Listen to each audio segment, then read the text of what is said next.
여러분 안녕하세요 and welcome back to K-Learn Korean Language Training. Once again, Gerard here. And for today's video, a piece of advice, okay? Para sa mga interested na mag-work sa Korea, okay?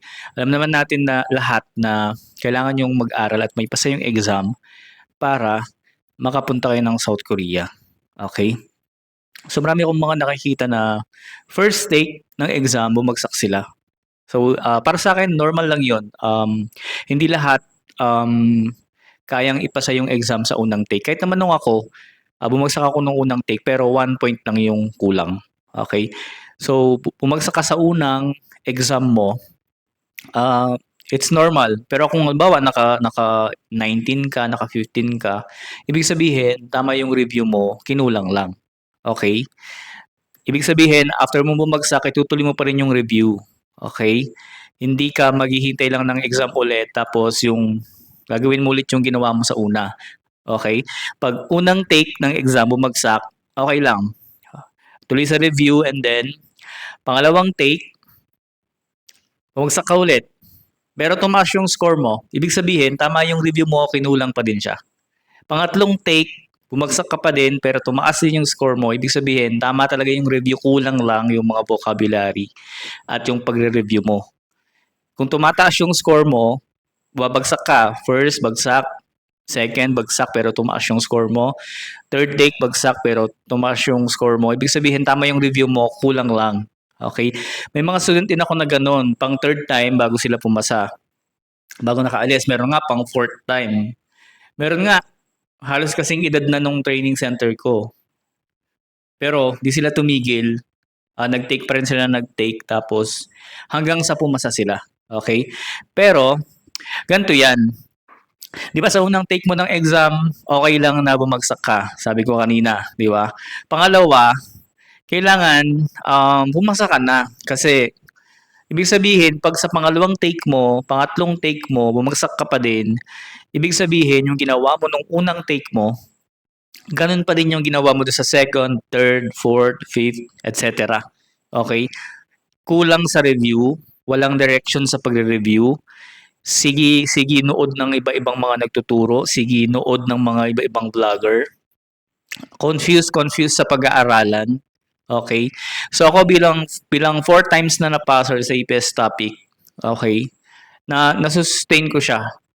Baka naman sabihin nyo, syempre nagtuturo ka na, ganun, di ba? So hindi naman kasi yung mga vocabulary ko, since 2013 pa sila, hindi na ako nagme-memorize ng mga bagong vocabulary. Ano lang, node lang ng mga movie.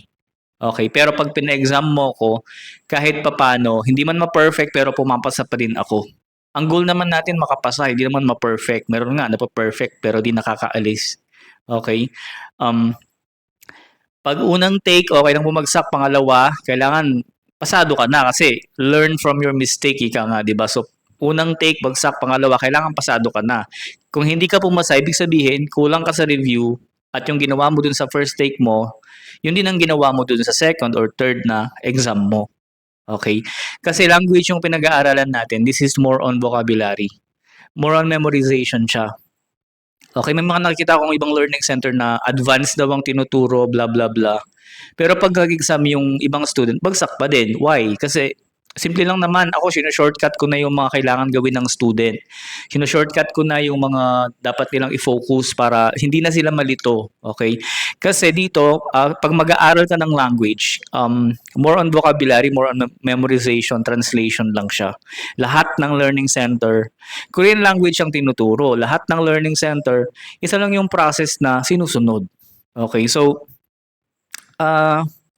kahit saan ka pa mag-enroll, pinakamura, pinakamahal, libre, nasa iyo pa din talaga yung kung papasa ka o hindi. Kasi yung mga learning center tulad namin, tuturuan ka lang namin ng basic tapos yung pag-memorize ng vocabulary, kanya-kanya kasi yun. Hindi pwedeng ipag-memorize ka ng teacher mo ng vocabulary tapos pagpasok mo bukas, pasa ko na lang yung memorize ko sa'yo. Hindi siya ganun. Okay? So dito kanya-kanyang pag-memorize, kanya-kanyang review talaga siya. Okay, may mga learning center naman na nagpapa-review nga pero yung mga easy questions naman yung binibigay nila. Makukuha talaga ng student. Pero pag nag-exam yung student, bagsak kasi yung nasanay sila dun sa mga easy na questions. Okay? Hindi madali yung exam, sinasabi ko sa inyo, hindi madali yung exam, lalo na kung hindi ka nagre-review, di ba? Lalo na kung hindi ka nagpa-practice talaga. Yung parang nag-undergo ka ng training tapos after ng training mo maghihintay ka na lang ng exam, 'di ba? Hindi siya ganoon. Kailangan mag-memorize ka ng maraming vocabulary, kailangan mag-translate ka, mag-listening ka. Okay? So yun yung way para makapasa ka sa exam kasi ang dali lang po ng process. Napakadali lang ng process. Ako 4 times na akong pumasa. Second take ko nakapunta ako ng South Korea and then third, fourth, and then fifth. Nag-exam lang ako para ipakita sa mga student na pumapasa ako, syempre. Kasi bilang nagtuturo, kailangan ang student mo, tiwala talaga siya sa'yo. Alam niya na galing ka ng Korea, pumapasa ka sa exam. Yung latest na exam ko is March 12, 2025. I got 35 yata yung nakuha ko. So, hindi ko naman ini-aim yung ano ko siya, ma-perfect ko siya. Basta makapasa ako. Yun yung importante. Okay? At least mapakita sa mga student na, ito si sir, pumapasa talaga siya. Alam niya yung ginagawa niya, alam niya yung mga tinuturo niya. Okay? Kasi imagine nyo yun, 4 times akong pumasa, tapos nasusustain ko yun kasi nga, yung mga ginagamit ko talaga is secret, syempre. So, yun yung mga dati pa, pero effective siya. Okay? So, kung lagi ka bumabagsak sa exam, mag-isip-isip ka, may mali kang ginagawa. Okay? Kung bumabagsak ka sa exam, ibig sabihin, hindi tama yung direction sa pagre-review. May mali kang ginagawa kung lagi ka pa rin bumabagsak. Ang pag-aaral ng language, ang pagtitake ng exam, kung tsatsamba ka lang, sayang yung pera mo. 'Di ba? So, 5 beses ka bumagsak, yung exam mo 1-4 eh. Hindi mag-aaral ka na, mag-enroll ka na, dito sa K-Learn, 2,000 lang, 2,500 lang, di ba? 5 beses ka nag-take, 1-4, magkano na yun, di ba? Eh, kakatsamba mo, eh, kailangan talaga, pag gusto mong maging success, magkagastos ka talaga, mag invest ka talaga. Kasama talaga yan. Failure, kasama talaga yan. Okay, hindi mo makuha sa isang beses, basta wag kang susuko, take lang ng take. Tapos mag-invest ka. Mag-invest ka sa learning, huwag kang manghinayang kasi yung kapalit naman yan is 90,000 basic salary. So sana, nagustuhan nyo tong video, medyo humaba siya. Maraming salamat sa panonood ng video at kung kayo natuwa sa video na to, maaari nyo kaming i-follow. Pwede nyo rin kaming hanapin sa Blue App, K-Learn Korean Language Training. Nagtuturo din kami ng Korean language at nag-a-assist sa EPS topic. 9 years na po kami this August. So kung kayo interested, pwede kayong mag-enroll sa amin at kami na yung bahalang mag-guide sa inyo sa mga dapat nyong gawin para madali kayong makapunta sa South Korea. Once again, Gerard here from K-Learn Korean Language Training. You have a nice day po. Annyeong!